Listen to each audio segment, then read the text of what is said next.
It looked like the West Indies resting some players. Are they good enough to be resting players? Or their opponent is weaker. I mean, them ranked 7th and 8th, so Well, we'll go find out clearly. Welcome, Sports Nation, to Sports DTM, the sports channel where we call sports down the middle. You can expect the latest in sports news, views, and reviews from our resident analysts. No sports topic is too controversial, and no team or player is above criticism. So just smash that subscribe button and ring that notification bell to make sure you don't miss out on our balanced offering of riveting sports content. And don't forget to like, share, and leave a comment below. Welcome to Sports DTM. greetings, Sports DTM fans, and welcome to another episode of Sports Down the Middle, your channel of undiluted sports content. Raymond and I are here to talk about the upcoming T20 match between the West Indies and Bangladesh. And of course, whenever the West Indies and Bangladesh play, everybody expect the West Indies to walk away with an easy victory, man. Of course, Kurt. Why not? I mean, they're close in ranking, and the fact that West Indies can decide to rest players show you the type of game that's up for them, and the fact that they would come out victorious. So I'm going to share with you the team that has been selected to face Bangladesh in these 3 T20 matches. So if we're looking at the squad, Nicholas Puran is the captain, and he remains the captain. Rahman Powell has been promoted to vice captain, and remember, in a previous recording, we looked at him as a potential leader. I don't know if this is a sign that they are listening to you, Raymond, and that they will, at some point, appoint the vice captain as the captain. I don't know. But Shamar Brooks is in. Akil Hussain, Joseph, Brandon King, Myers, McCoy, Paul, Shepard, Smith, Thomas, Devon Thomas is back and in. Aiden Walsh Jr., who hasn't been taking any wicket, is in. And Dominic Drakes is the reserve. And the players out. Pollard is at the front of the list, and we know why he's out. He retired. Fabian Allen out. Darren Bravo out. We know why he's out. He wasn't making any runs. Ralston Chase out. Cottrell. Jason Holder is being rested. And Shea Hope, who batted well in the ODI series, is out.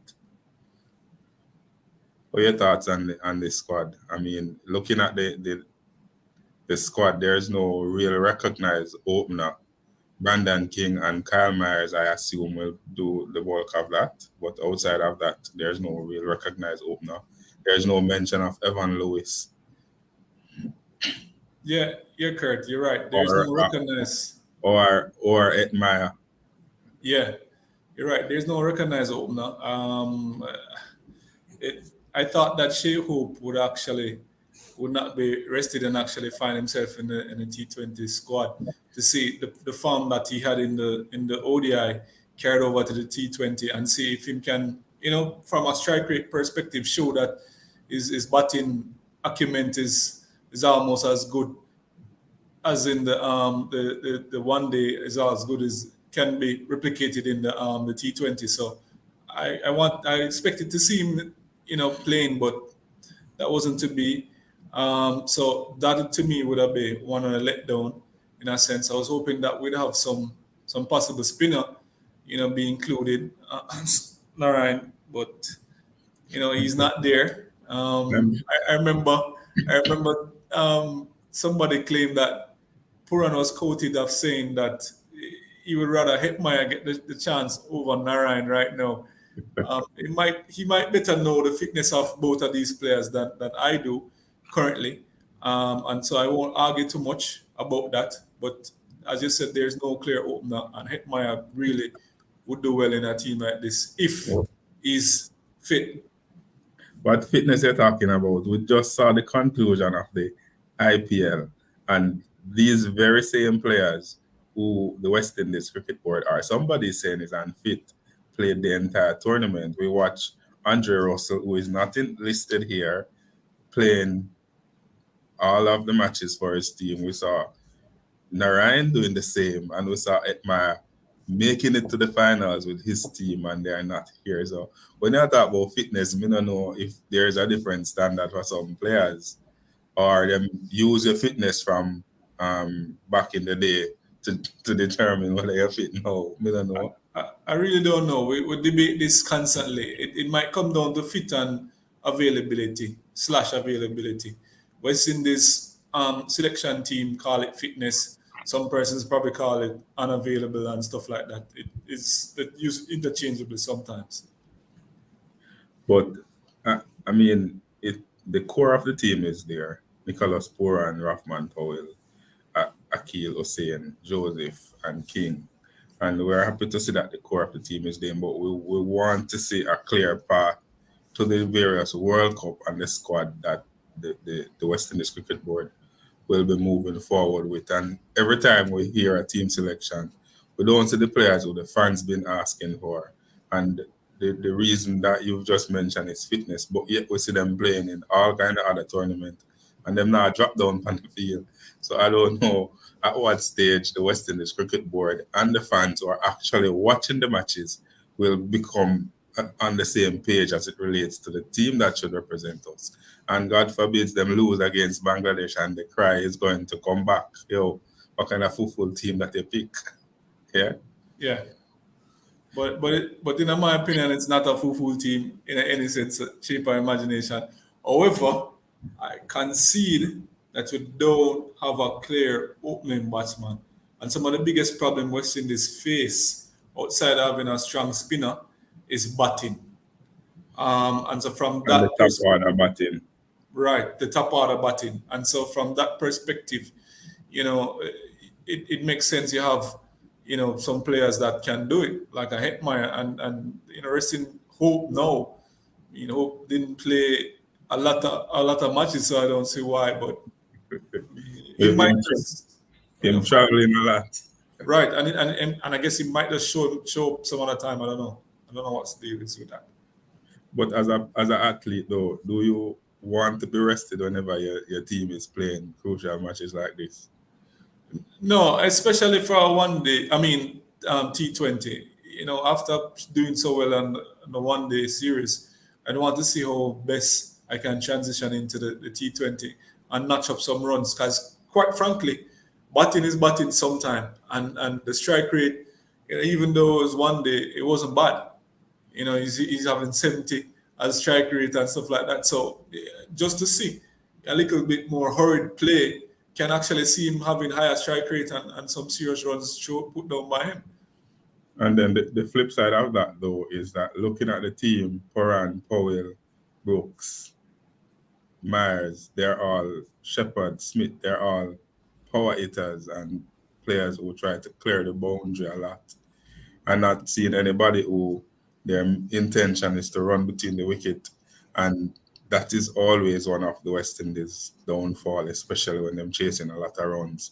They tend to try to clear the boundary all the time instead of rotating the strike and maximizing ball percentage. And I'm not saying that who in this squad or team who is going to do that.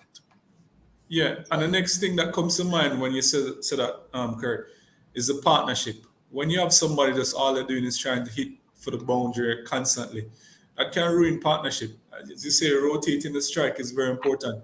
And in rotating the strike, you develop partnership and certain things. So, that is another issue too. You're not going to get the experience of like a Pakistan and Azam and the other dude fellow. Those kind of rotated strike. You're not going to get that. And that is very needed. And so to West Indies versus Bangladesh, as I said, they both played 13 matches between them. West Indies have the slight edge in terms of wins. They have won 7 compared to Bangladesh 5, and there has been 1 match with no result. And if you look at the score and the average score for the West Indies is 150.6. For Bangladesh is 141.8. Maximum score runs 211. For West Indies 197. Minimum runs 31.93. There's not much of a difference in terms of the average max score. Well, only on the minimum score end, you see there's a difference, and that is probably where the no result came, maybe because of a rain out match. Bangladesh only scored 31. But in terms of the gap, as we say, one is ranked 7th and one is ranked 8th. Bangladesh 8th, West Indies 7th, and these stats really show that there is little difference between them. And if you come into a match against Bangladesh and you're resting some of your key players, it might mean that Bangladesh might have an advantage going into the match. Yeah, you use the word might have. I'm not certain that's the case. You have other players that need to shine, and I'm thinking that this is the opportunity for them to actually widen the gap between themselves and Bangladesh. It makes sense, in my humble and honest opinion. I hear you, but this is the West Indies, right? And the fans normally have high expectations of the team and the players. So you saying that this might be an opportunity to widen the gap. They might see differently, right? So you're thinking with your brain, but they're not playing with any. It's too early to call, but all of these players, the crop of players that she selected, I think they can muster up something that makes sense and actually take it to the Bangladesh, take it to Bangladesh and actually, be victorious. So the West Indies team, you're watching us. We saw you did extremely well in the test matches, winning that series by 2-0. And so we're expecting the same in the ODIs as well as the T20. But Raymond, what West Indies need to do to win this match? Do they need to win the toss, bat first, bowl first?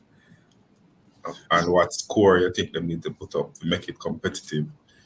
Kurt, the truth is, it doesn't matter who win the toss where West Indies is concerned and playing against Bangladesh. I think West Indies have enough firepower to actually overhaul and beat the Bangladesh team. So it doesn't matter. And I think they're versatile enough to actually play whether, batting first or even bowling first. They're versatile enough to restrict the Bangladesh team and as well as the chase runs. It's a little daunting somewhat with not having a clear opener, but with enough firepower, along the line, I'm not seeing West Indies faltering against the Bangladesh team. And as such, I really seen that West Indies should be able to put up to 200 on the board comfortably against them. And if they don't go 200, 230 or thereabout, they're able to restrict them as best as possible. I thought you were going to say if they don't go 200, they need to hide, but you changed the sentence on me. But Bangladesh, so you're clearly saying West Indies will win. They have the advantage. They're playing at home. They will definitely win this match. And they've, in the last 5 matches between them, West Indies won 3, Bangladesh 2. But West Indies have won the last 2, one by 50-something runs and another by about 2 runs or so. So that winning trend you're saying will continue. Yeah, most definitely. Who will be the game changer? All right, this is a tricky one. Yeah, I think Rockman Powell would because he has a point to prove versus coming home. I think he would be one to watch. Yeah, so I'm betting on Rockman Powell because to me the batsman have to be the game changer because that's the downside to our team, and I figure that Rockman Powell can be that person to be the game changer from a batting perspective. Okay, and Kyle Myers, who we assume will open the batting, has batted well in the Test match series, so we expect something from him as well. But I hope no slowness. That's all. Just don't bat slow. I'm looking forward to the captain. The captain did extremely poor on the tour of Netherlands and Pakistan, so I am expecting to see the captain come good. We have rooted for him to become the captain, and we have rooted for him batting well. He has taken on additional responsibilities, and we're seeing him average going downhill. But I am looking forward to seeing him bat, and hopefully him can prove everybody else wrong that him can take on the responsibilities of a captain and also lead with the bat, because Rapman Powell promotion is all succession planning. Possibly. Fans out there, we would love to hear from you, what are your thoughts on the West Indies team selection, as well as the first matchup in this T20 series against Bangladesh?